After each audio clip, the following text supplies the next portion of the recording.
여러분 안녕하십니까? 헬로티비 뉴스 강훈입니다. 연이은 태풍으로 해안가가 몸살을 앓고 있습니다. 항포구는 물론 해변까지 많은 양의 쓰레기가 밀려들었기 때문인데요. 여기에 북한에서 밀려온 지뢰까지 발견되면서 주민들의 안전까지도 위협하고 있습니다. 박건상 기자의 보도입니다. 군 장병들이 해안가 곳곳을 수색합니다. 지난 5일 고성 초도해수욕장에서 북한 목함 지뢰 2개가 발견돼 추가 수색 작전을 벌이는 겁니다. 일단 목함이 발견돼가지고 저희가 재난 문자를 보냈습니다. 주민들 안전을 위해서 재난 문자를 먼저 보내고 그리고 접근하지 못하도록 하고 이제 다시 추가로 발견될 수 있기 때문에 그건 마을 방송도 하고 이렇게 조치를 했습니다. 드라마 촬영지로 유명한 강릉 영진해변은 온통 쓰레기로 뒤덮었습니다. 부러진 나뭇가지와 각종 쓰레기에 뿌리채 뽑힌 나뭇가지 나뒹굴고 있습니다. 두 차례의 태풍이 지나면서 동해안 해안가는 어느 곳 할 것 없이 쓰레기장이나 다름없습니다. 하천과 만나는 해변은 상황이 더욱 심각합니다. 바다와 영국천에서 밀려온 나뭇가지는 물론 페트병 그리고 스티로폴 심지어 농약병까지 발견되고 있습니다. 더욱 놀라운 것은요, 이번 태풍에 이렇게 대형 냉장고까지 밀려왔다는 겁니다. 항구와 포구에는 바다에서 걷어낸 쓰레기가 산더미처럼 쌓였습니다. 태풍 때만 이러는 게 아니라 비가 많이 와도 영국천에서 물이 흐르면은 들어옵니다. 그렇지 몇십 톤이 되는지 모르겠네. 아무래도 뭐 10톤 이상은 넘을 것 같고. 동해안 6개 지자체들은 인력과 장비를 투입해 최대한 빠른 시간 안에 해변 쓰레기를 치울 방침입니다. 태풍이나 집중호우만 지나가면 고성부터 삼척까지 227km 동해안 해안가는 쓰레기로 몸살을 앓고 있습니다. 헬로티비 뉴스 박건상입니다. 바다뿐만 아니라 내륙 호수도 엄청난 양의 쓰레기에 몸살을 앓고 있습니다. 북한강 상류 소양호에는 거대한 쓰레기 섬이 생겼다고 하는데요. 이렇게 소양호에 쓰레기 섬이 만들어진 게 올 여름에만 벌써 3번째인데 어민들의 피해도 잇따르고 있습니다. 장진철 기자가 현장 취재했습니다. 북한강 상류인 소양호에 거대한 쓰레기 섬이 생겼습니다. 지난달 양구대교 인근에 모인 쓰레기를 치운 지 열흘 정도밖에 지나지 않았는데 이번에는 좀 더 아래쪽에 쓰레기가 쌓였습니다. 최근 태풍이 잇따라 지나가면서 상류에서 많은 양의 부유물이 다시 떠내려온 겁니다. 그물로 묶어놓은 쓰레기 더미를 일일이 당겨가며 연실 부유물을 퍼내지만 양이 워낙 많다 보니 끝이 없습니다. 쓰레기를 그물로 묶어놓은 작업을 시작한 건 지난 4일. 하지만 7일 태풍 하이선이 설악산 줄기에 많은 비를 뿌리면서 애써 묶어놓은 그물이 터져버렸습니다. 이곳 소양호에 지난 7월부터 이렇게 많은 양의 쓰레기가 내려온 것은 이번이 3번째입니다. 올해는 장마와 태풍이 잇따랐기 때문인데 그 양만 3만 톤에 달합니다. 태풍 하이선이 지나간 뒤 상류에서 유실된 부유물은 3,000톤 정도. 이를 건져내 말린 뒤 쓰레기는 폐기하고 나무류는 땔감 등으로 재활용됩니다. 소양호에서 건져 올린 부유물을 쌓아둔 곳입니다. 이렇게 생활 쓰레기도 상당히 많은데 지난 7월과 8월에는 이처럼 작은 나뭇가지들이 많았다면 이번에는 보시다시피 뿌리채 뽑힌 나무를 비롯한 큰 나무도 상당히 많습니다. 큰 나무가 많이 떠내려오다 보니 어민들의 피해도 상당합니다. 어민들이 호수에 쳐놓았던 그물이 찢어지거나 떠내려갔지만 보상을 받을 수 있을지는 의문입니다. 장마가 지면서 부유물들이 나무나 이런 것들이 떠내려오면서 정치망을 다 끊어놓고 어민들한테는 엄청나게 많은 피해를 줍니다.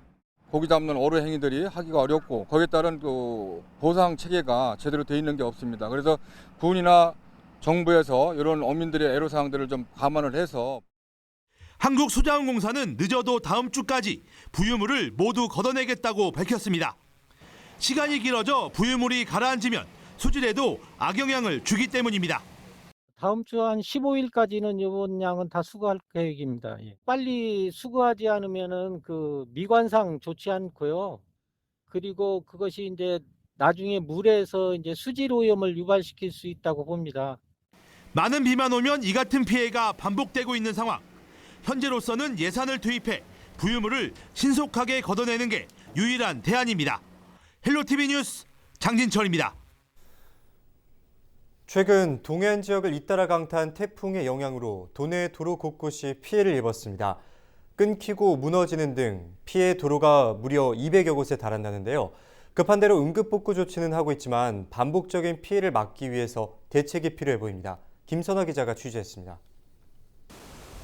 마치 폭격을 맞은 듯 도로에 거대한 웅덩이가 생겼습니다. 깨진 아스팔트는 바닥에 나뒹굴고 도로가 쑥대밭이 되면서 차들은 다닐 수도 없습니다.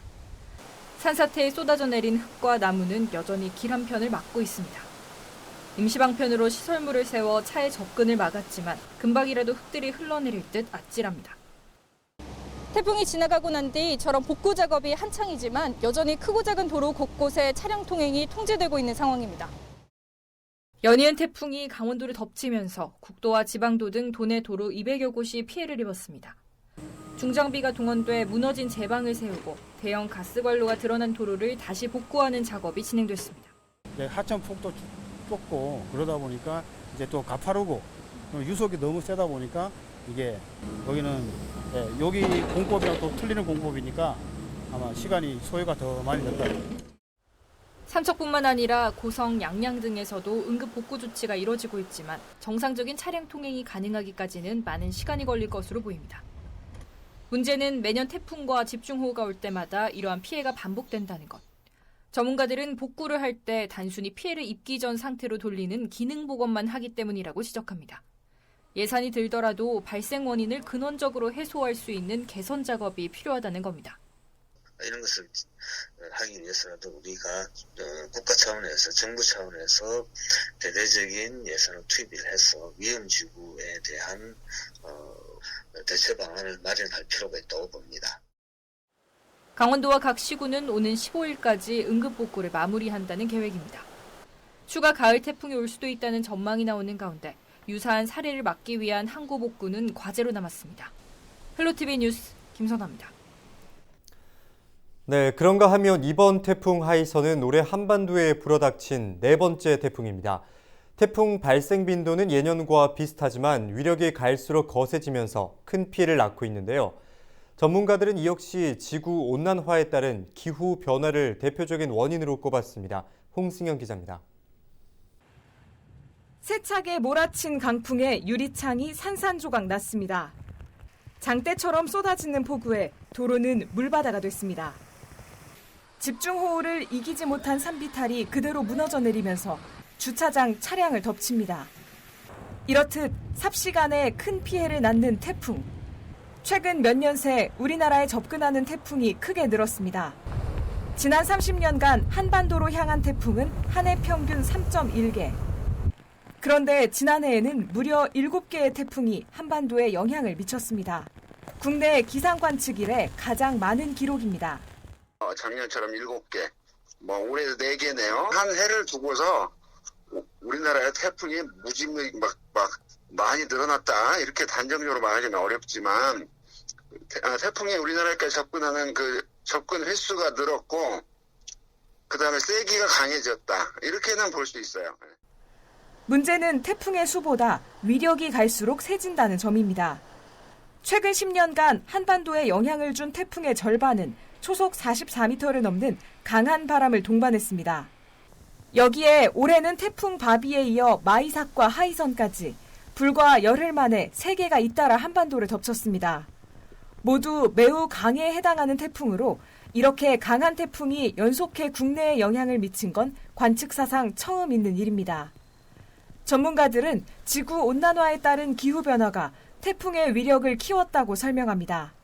온도가 1도씨가 상승을 하게 되면은 공기의 밀도가 팽창을 하게 됩니다. 공기의 밀도가 팽창을 하게 되면은 그 안에 포함할 수 있는 수증기의 양이 많아지는 거죠. 그러면서 그 태풍의 에너지의 원이 되는 수증기가 강하게 유입이 되면서 태풍의 규모가 점점 커져가고 있다고 말씀을 드릴 수가 있습니다. 한반도 주변 수온이 상승하면서 적도 부근에서 발생한 태풍이 세력을 키웠다는 겁니다. 여기에 중위도와 북극의 온도차로 형성되는 제트기류는 약화됐습니다. 가을이면 제트기류가 한반도 상공까지 내려와 북태평양 고기압을 동쪽으로 밀어내야 하지만 시베리아 폭염으로 제트기류가 약화되면서 북태평양 고기압이 강하게 자리 잡았고 태풍을 동쪽으로 밀어내지 못하고 한반도로 향하게 되는 이른바 태풍길이 열렸다는 설명입니다. 전문가들은 이런 상황이 지속되면 우리나라에도 일본 최대 풍속이 67m에 달하는 슈퍼태풍이 몰아칠 수 있다고 우려합니다. 기상청은 다음 달 말까지 한두 개의 태풍이 더 우리나라에 영향을 미칠 것이라고 전망했습니다. 헬로티비 뉴스 홍승현입니다. 강릉시가 오는 10월 8일부터 개최 예정이었던 제12회 강릉커피축제를 전격 취소했습니다. 강릉커피축제 집행위원회는 온라인 위주의 비대면 축제로 진행할 계획이었지만 강릉시의 사회적 거리두기 2.5단계 격상으로 이같이 결정했다고 밝혔습니다. 강릉커피축제는 지난 2009년 시작해 문화체육관광부의 문화관광축제 우수축제로 선정되기도 했습니다.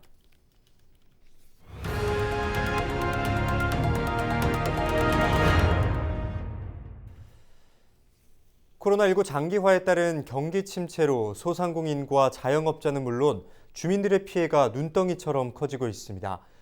횡성군이 도내에서 처음으로 2차 재난지원금을 지급하기로 하면서 확대 여부에 관심이 쏠리는데요.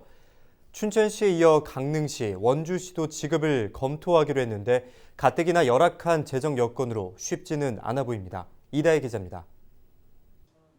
원주 혁신도시의 한 음식점, 주점 형태의 일반 음식점으로 공공기관 회식 손님이 많았습니다. 그런데 코로나19 발생 이후 찾는 발길이 줄더니 이른바 수도권발 2차 유행 이후에는 아예 개점 휴업 상태입니다. 매출이 기존의 70% 이상 줄어든 데다 월세 등 고정 지출을 빼면 문을 열수록 손실이 늘어나는 상황입니다. 매출로 따져보면은 거의 한 70% 정도가 감소를 했는데 이 상태가 계속 지속이 되다 보면은 저희는 이제 마이너스가 발생이 돼요. 생활비도 안 나온다는 거죠. 정부가 코로나19로 경기 침체가 장기화되자 2차 재난지원금을 지급하기로 했습니다. 사회적 거리두기 격상에 따라 직격탄을 맞은 전국 소상공인과 자영업자 등 377만 명이 대상입니다. 특히 PC방과 학원 등 집합금지 업종 291만 명에 피해 정도에 따라 최대 200만 원까지 현금으로 지급될 전망입니다. 지자체 차원의 추가 재난지원금 지급 계획도 속속 발표되고 있습니다.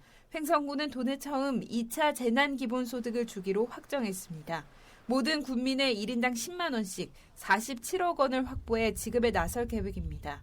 계속되는 자영업자들의 어려움과 또 지역 경제가 어려워져서 추석을 앞으로 두고 또 구정이 앞으로 있습니다. 따라서 긴 겨울을 나야 되는데 사회적 거리두기 2.5단계를 시행 중인 강릉시도 모든 시민을 대상으로 한 기본 생활안정 지원을 추진한다고 밝혔습니다. 춘천시와 원주시는 선별적 지원을 검토하고 있습니다. 춘천시는 사회적 거리두기 2단계 상향으로 운영이 중단된 PC방 등 고위험시설 560여 개 업체에 각 100만 원씩 지급할 예정입니다.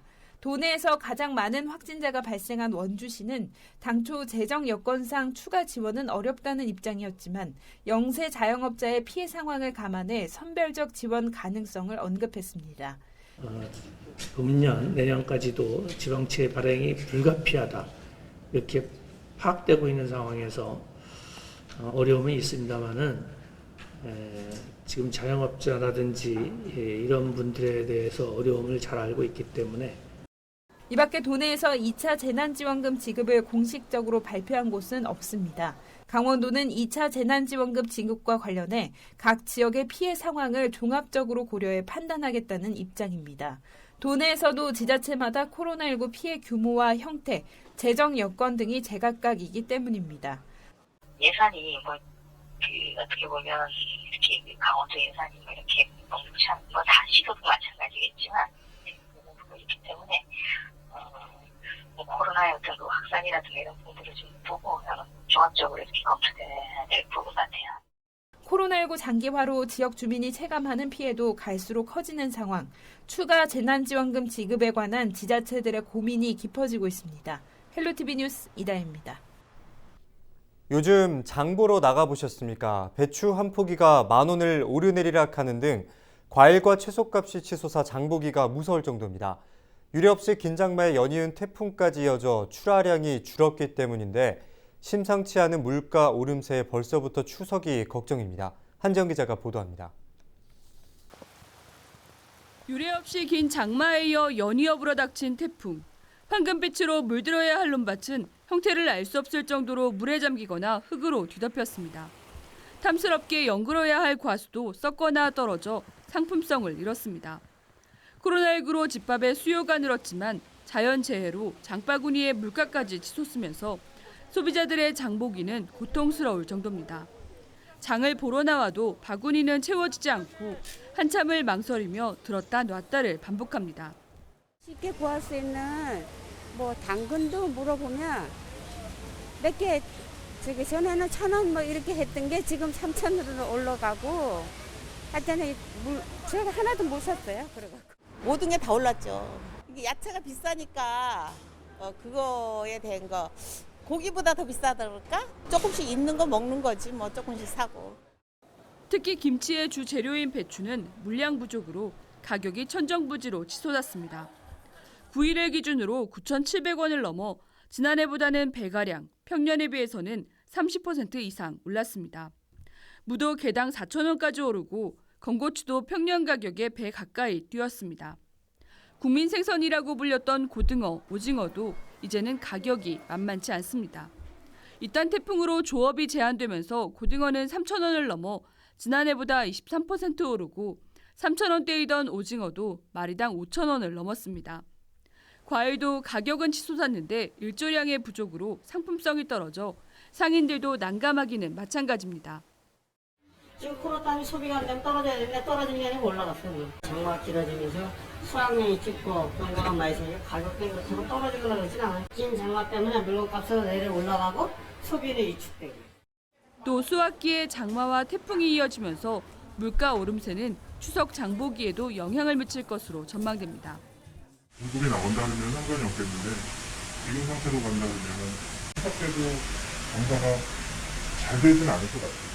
잘 되진 않을 것 같은데도 물가는 계속.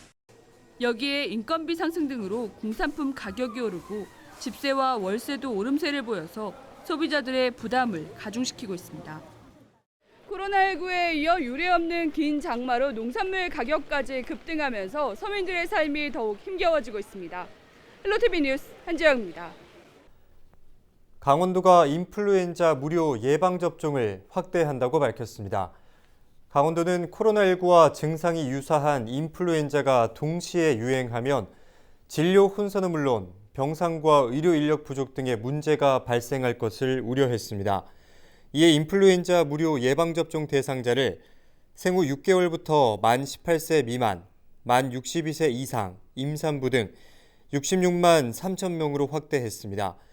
접종은 8일부터 이뤄지고 대상자별 접종 기간 구분과 사전 예약제 등을 통해 접종자 쏠림을 방지하고 안전한 접종이 이루어질 수 있도록 합니다. 원주시 의회와 코로나19 장기화와 집중호우 피해 등으로 인한 시민 고통을 분담하기 위해 해외 연수비를 전액 반납한다고 밝혔습니다. 반납되는 예산은 국외여비 6,600만 원, 해외 의정 연수비 2,200만 원 등 모두 8,800만 원입니다.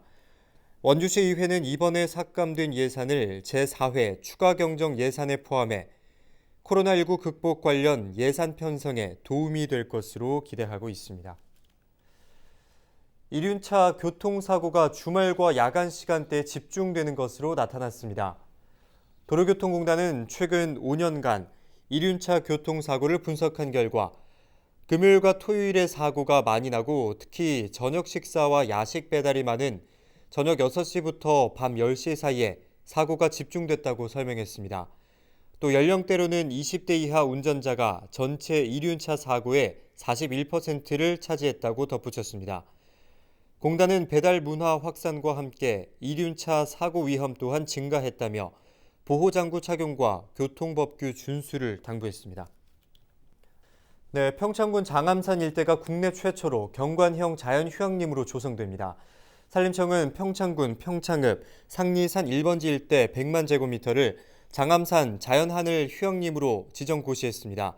평창군은 이번 지정에 따라 국도비 80억 원을 확보해 자연휴양림을 만들 계획입니다. 이상으로 뉴스를 마칩니다. 함께해 주신 여러분 고맙습니다.